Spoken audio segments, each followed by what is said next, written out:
तेरा जुनून मेरा, जनता के मनोरंजन के लिए कहानी बनाई गई है। कोई कमी हो तो कमेंट करके सही कर देना। मेरे दोस्तों, मेरा नाम है सन्नो, इश्क तेरा जुनून मेरा। बच्चों के पास से होने के थोड़ी देर बाद रमेश अपने कमरे में अपनी फाइलें बैग में रख रहा थे, जब आभा वहां आती है और रमेश के पीछे से गले लग जाती है। अरे रे जान, क्या बात है, आज तो आप हमारी जान लेने पर तुली है। ये बोलकर रमेश ने आभा को अपने सामने ला खड़ा किया।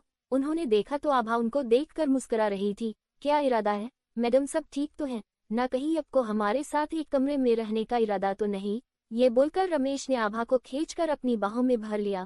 आप सब वहीं तक ही सोचना, आभा ने शर्माते हुए कहा। रमेश, अच्छा जी आभा जी, वैसे मैं आज बहुत खुश हूँ अथर्व और विशाल के लिए। देखिए ना, जो अथर्व आज तक किसी से बात करने तो दूर उसकी तरफ देखता भी नहीं था, आज उसने अपना दोस्त बना लिया और अपने साथ साथ हमें भी विशाल जैसा प्यारा और समझदार बेटा मिल गया।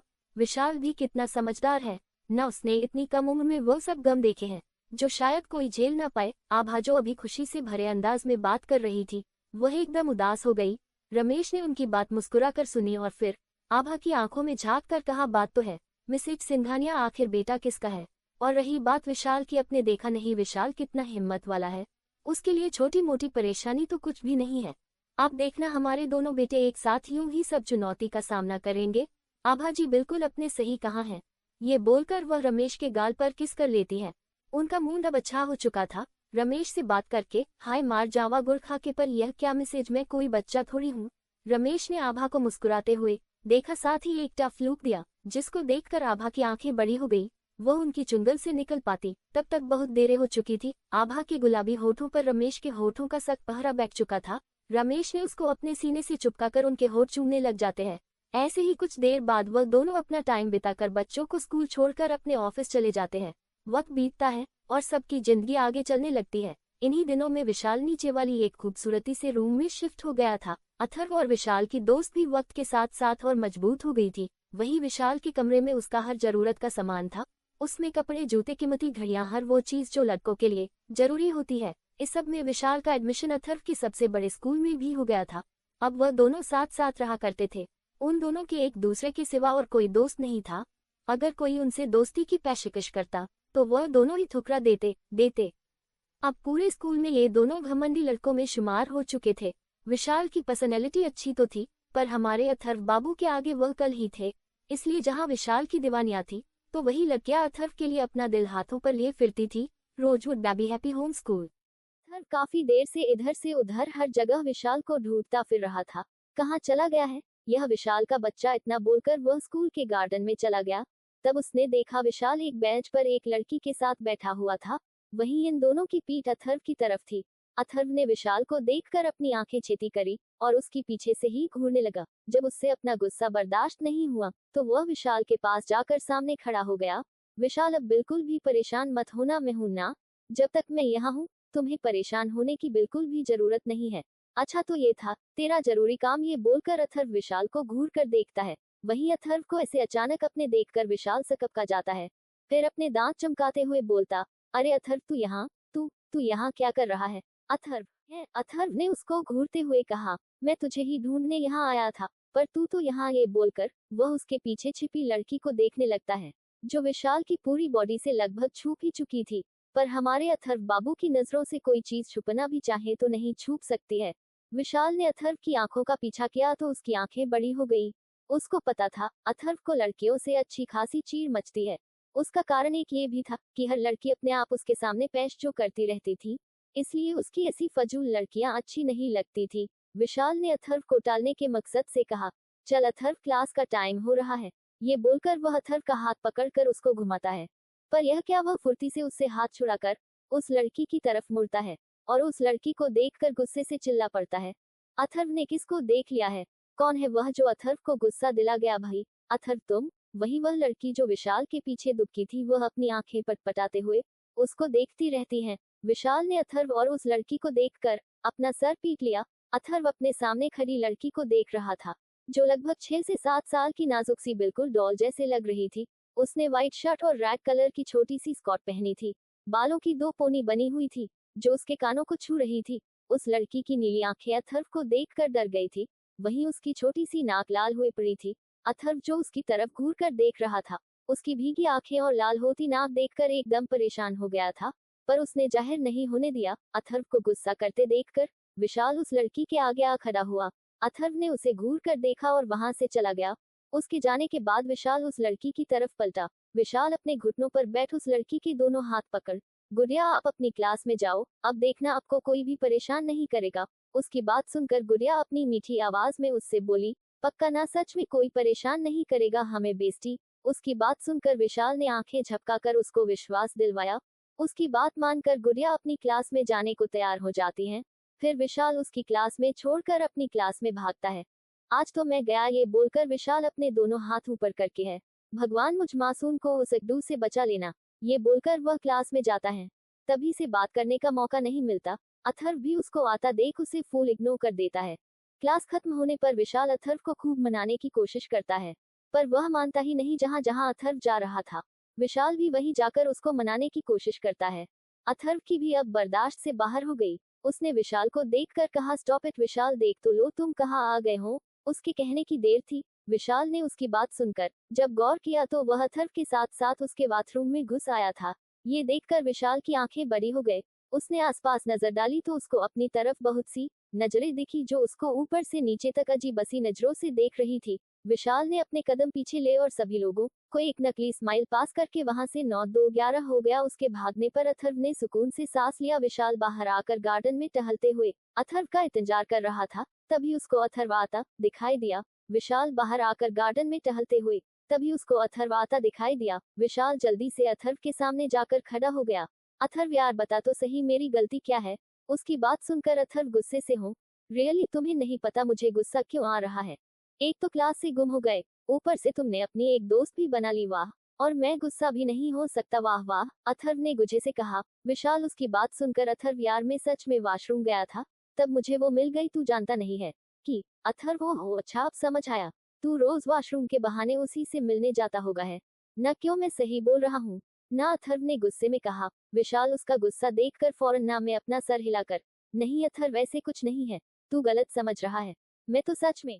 विशाल तू उससे कैसे बात कर सकते हैं जिसने मेरी बाइक की ब्रेक काट दी थी, जिसकी वजह से माँ और वा ने मेरी बाइक वापस ले ली थी, उस लड़की की वजह से यह हुआ और तू उसी से मिलता है। अथर्व ने विशाल को देखकर अफसोस से कहा। विशाल अथर्व देख मैं मानता हूँ वो जो भी हुआ वह नहीं होना चाहिए था, पर तू उस बेचारी को। अथर्व वॉट वो और बेचारी प्लीज हाँ रहने दे, उसने मेरी बाइक की वायर जान बूझकर काटी, तू उसको बेचारी बोल रहा है जबकि तूने और मैंने खुद उसको रंगे हाथों पकड़ा था। उसकी बात सुनकर विशाल को उस दिन की बात याद आ जाती है जब अथर्व को बहुत ज्यादा कहने पर रमेश ने उसको बाइक दिलवाई थी, जिसको वह विशाल को अपने साथ बैठाकर यहाँ वहाँ घुमा फिरता था, और फिर एक दिन वह अपनी बाइक स्कूल में भी ले आया। उसकी बाइक काफी महंगी थी। उसको देख देख कर सारे लड़के जलने लगे। उन लोगों ने कभी सपने में भी ऐसे बाइक नहीं देखी थी। ऐसे ही 3-4 दिन बाद विशाल और अथर्व बाइक खड़ी कर के अपनी क्लास में चले गए। चलते चलते अचानक ही अथर्व रुक गया। उसको रुका देखकर विशाल भी रुक गया। विशाल क्या हुआ, तू रुक क्यों गया। अथर्व अरे यार बाइक की चाबी निकालनी याद ही नहीं रही, तू क्लास में जा तक मैं आता हूँ। विशाल नहीं दोनों साथ ही जाएंगे। इतना सुन अथर्व उसको भी अपने साथ ले जाता है। अभी वह दोनों पार्किंग में ही पहुंचे थे। उन दोनों ने देखा एक छोटी सी उनकी बाइक के पास खड़ी है। विशाल और अथर्व ने एक दूसरे की तरफ देखा और फिर उस लड़की को देखा जिसकी पीठ उन दोनों की तरफ थी। अथर्व आगे बढ़ा और फिर उसने देखा तो उसकी आंखें बड़ी हो गई। उसने देखा उस लड़की के हाथ में ब्लेड था जिससे उसने बाइक की वायर काट दी थी। अथर्व वह लड़की, यह क्या किया तुमने, मेरी बाइक की वायर कट कर दी। वही वह लड़की जो डर तो पहले ही रही थी, अचानक ही अथर्व की आवाज सुनकर डर की वजह से अपनी आंखें मिच लेती है, साथ ही उसके हाथ से ब्लेड नीचे गिर जाता है। वह लड़की कसकर अपनी ड्रेस पकड़ लेती है। अथर्व एक कदम कदम बढ़ाकर उसकी बाजू पकड़कर अपनी तरफ घुमाता है तो देखता है उसने कसकर अपनी आंखें मीची हुई थी। एक पल को अथर्व उसे देखता रहता है, फिर वह सर झटक कर उस पर चिल्लाते हुए, इधर देखो मेरी तरफ, ऐसे आंखें मिचने से तुम बच नहीं सकती, आंखें खोलो अपनी और मेरी बात का जवाब दो। उस लड़की को अथर्व के ऐसे बाजू पकड़ने से पहले ही दर्द हो रहा था और ऊपर से उसका गुस्सा देखकर उसकी हालत खराब हो गई थी। उसने आहिस्ता से अपनी आंखें खोली तो एक पल को अथर्व उसकी आंखें देखकर चुप रह जाता है। उसी में उसके हाथों की पकड़ ढीली पड़ जाती है। ये देखकर वह लड़की जल्दी से वहां से भाग जाती है। उसके भागने पर एकदम अथर्व होश में आता है और उसके पीछे जाता है। तब तक विशाल वहां आ जाता है। उसको किसी लड़के ने बातों में लगा लिया था जिस वजह से वह अथर्व के साथ नहीं था, पर वो उस लड़की को रोते हुए भागते देखकर अथर्व को रोक लेता है। विशाल, देखा तूने उस लड़की ने क्या किया? अथर्व ने गुस्से में बल खाते हुए कहा। छोड़ना अथर्व, अच्छा हुआ हमें वक्त रहते पता चल गया, अगर हम ऐसे ही चले जाते तो कुछ भी हादसा हो सकता था। रही बात बाइक की, उसकी तो सर्विस हो जाएंगी। डोंट वरी, विशाल ने अथर्व का गुस्सा शांत करते हुए कहा। हालांकि अभी का गुस्सा कम होने को नहीं आ रहा था, उसको रह रहकर उस नीली आंखों वाली लड़की पर गुस्सा आ रहा था। विशाल ने उस लड़की के पीछे कुछ बच्चों को जाते देखा था, इसलिए वह समझ गया था कि शायद उससे ये काम जबरदस्ती कराया गया। अथर्व और विशाल घर पर आकर जो स्कूल में हुआ वह सब उन तीनों को बताया तो रवि और आभा ने मिलकर आइंदा के लिए अथर्व को बाइक चलाने से मना कर दिया, और इस सब का जिम्मेदार अथर्व उसी लड़की को समझने लगा।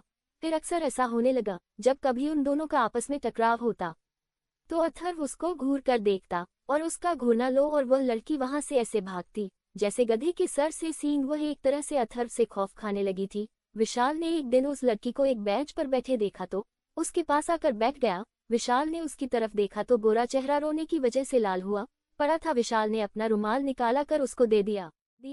विशाल, ये लो आंसू पोंछ लो। उस लड़की ने उसे देखा तो वह उसको मासूमी से देखने लगी, फिर उसके हाथ से रुमाल लेकर अपने आंसू साफ करने लगी। विशाल, अब बताओ क्यों रो रही हो? उसकी बात सुनकर वह हिचकी लेते हुए बोली, हमें घर पर जाना है। घर क्यों जाना है? यहाँ पढ़ाई नहीं करोगी तो बड़ी ऑफिसर कैसे बनोगी? विशाल ने उसको बहलाते हुए बोली, हमें घर पर जाना है। घर क्यों जाना है? यहाँ पढ़ाई नहीं करोगी तो बड़ी ऑफिसर कैसे बनोगी? विशाल ने उसको बहलाते हुए कहा, हमें तो पढ़ना है, पर यहाँ पर सब बच्चे गंदे हैं, वो हमें तंग करते हैं और हमें पढ़ने भी नहीं देते और बुक भी ले लेते हैं। उसने बच्चों की शिकायत करते हुए कहा।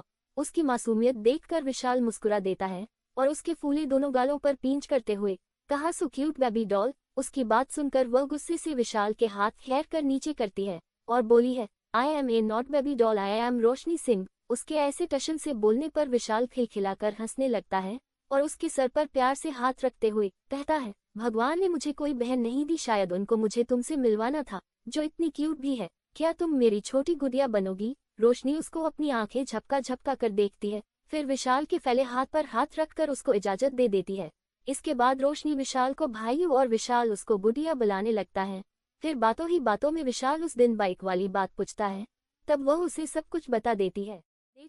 विशाल, हाँ मैं जानता हूँ उसने काटी थी, पर उस बेचारी से करने को कहा गया था, इसलिए उसने वैसे ही किया। विशाल की बात सुनकर अथर्व ने उसकी तरफ सवालिया नजरों से देखा तो विशाल ने आंखें झपका कर उसको सब कुछ बता दिया। उसका नाम रोशनी है और वह बहुत मासूम है, तभी तो उसकी क्लास से सारे बच्चे उसको तंग करते रहते हैं।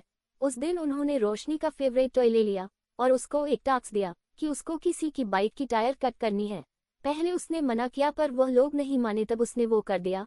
अभी भी उसकी को क्लास में छोड़ बाकी बच्चों को समझा कर आया था। ये बोलकर विशाल ने अथर्व को देखा जो गहरी सोच में डूबा हुआ था। विशाल ने अथर्व के कंधे पर हाथ रखा। अथर्व, क्या हुआ तुझे, क्या सोच रहा है? अथर्व ने एक गहरी सांस ली और बोला, सोच रहा हूँ आजकल के छोटे बच्चे बड़ी के भी बाप हो गए हैं, जो ऐसे टास्क देते रहते हैं। वैसे वह नीली आंखों वाली कांच की गुड़िया आफत की पुड़िया है, इसलिए उसको मुझसे दूर ही रखना। खैर अब चलो घर चलते हैं, आगे क्लास भी नहीं है। विशाल उसकी बात सुनकर हंसकर हाँ में अपना सर हिला देता है और फिर वह दोनों अपने अपने बैग पीठ पर टान कर अपनी कार से चले जाते हैं। कुछ दिन बाद ऐसे ही एक दिन रमेश और आभा अपने ऑफिस से घर आ रहे थे कि उनकी कार के आगे कोई आ जाता है। वह दोनों जल्दी से गाड़ी से बाहर निकल कर आए। दोनों ने देखा कि एक औरत औंधे मुंह नीचे गिरी हुई थी।